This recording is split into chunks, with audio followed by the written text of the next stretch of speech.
Hello friends, आज हम पढ़ते हैं जॉर्डन मैट्रिक्स।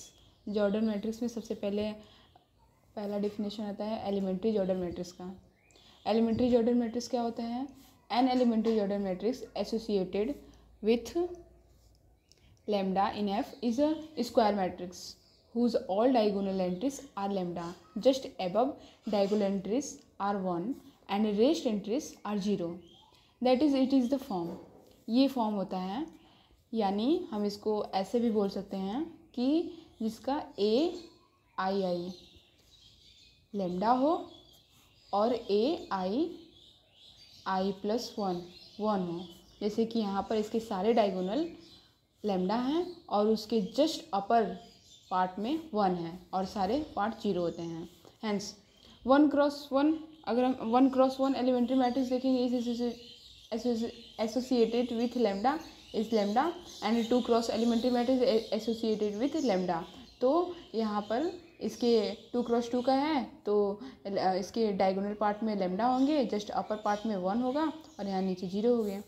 और 3x3 एलिमेंट्री मैट्रिक्स देखेंगे तो 3 लेमडा होंगे उसके डायगोनल में और यहाँ पर 3x3 हो गया और ये 1 और ये 0। ये हो गया हमारा एलिमेंट्री जॉर्डन मैट्रिक्स। अब हम आते हैं, देखते हैं कि जॉर्डन ब्लॉक मैट्रिक्स क्या होता है। जॉर्डन ब्लॉक मैट्रिक्स क्या होता है कि यही एलिमेंट्री मैट्रिक्स के इसके डायगोनल में सारे पार्ट्स आते हैं। जॉर्डन ब्लॉक, इसको जॉर्डन ब्लॉक भी बोलते हैं और जॉर्डन ब्लॉक मैट्रिक्स बोलते हैं। Associated with lambda is a block diagonal matrix where each J I is a J I मतलब एलिमेंट्री जॉर्डन मैट्रिक्स। ठीक, each J I is a elementary Jordan matrix associated with lambda. इसके सारे diagonal parts में elementary Jordan matrix आते हैं तो उसको हम जॉर्डन ब्लॉक मैट्रिक्स बोलते हैं। ठीक, अब हम आते हैं जॉर्डन कैनोनिकल फॉर्म। क्या होता है जॉर्डन कैनोनिकल फॉर्म? बेसिकली इससे पहले हमको मिनिमल पोलिनोमियल जानना होगा। मिनिमल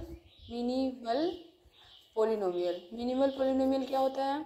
कोई भी एक मैट्रिक्स होता है, कोई भी मैट्रिक्स होगा, जैसे 2 3 5 2, ये ए हो गया, ये कोई एक मैट्रिक्स हो गया। तो अगर इसका मिनिमल पोलिनोमियल निकालें तो सबसे पहले हमको एक कैरेक्टरिस्टिक पोलिनोमियल निकालना पड़ेगा। इसका कैरेक्टरिस्टिक पोलिनोमियल कैसे निकालते हैं? ए माइनस लेमडा आई से। तो इसका ए माइनस लेमडा आई क्या होगा? 2 माइनस लेमडा 3 5 2 माइनस लेमडा। ठीक, अब इसको हम करेंगे 2 माइनस लेमडा का होल स्क्वायर माइनस 15। तो अब जो इसको तोड़ेंगे तो lambda square plus 4 minus 4 lambda minus 15। अब लेमडा स्क्वायर माइनस 4 लेमडा 11। ये हो गया। मतलब कोई भी बेसिकली हम कोई एग्जांपल लें, इसका कैरेक्टरिस्टिक पोलिनोमियल निकालेंगे, फिर इसके आइगन वैल्यू निकालेंगे। आइगन वैल्यू कैसे निकालते हैं? इसके जो रूट्स होते हैं, जैसे कि इसका रूट्स हम एग्जांपल कोई सा भी दे दिए तो इसका रूट्स नहीं बन पा रहा है। इसके रूट्स अगर कोई भी बने तो जैसे लेमडा 1 लेमडा 2 लेमडा 3, इसके जो रूट्स बनेंगे वो इसके आइगन वैल्यू होंगे और आइगन वैल्यू से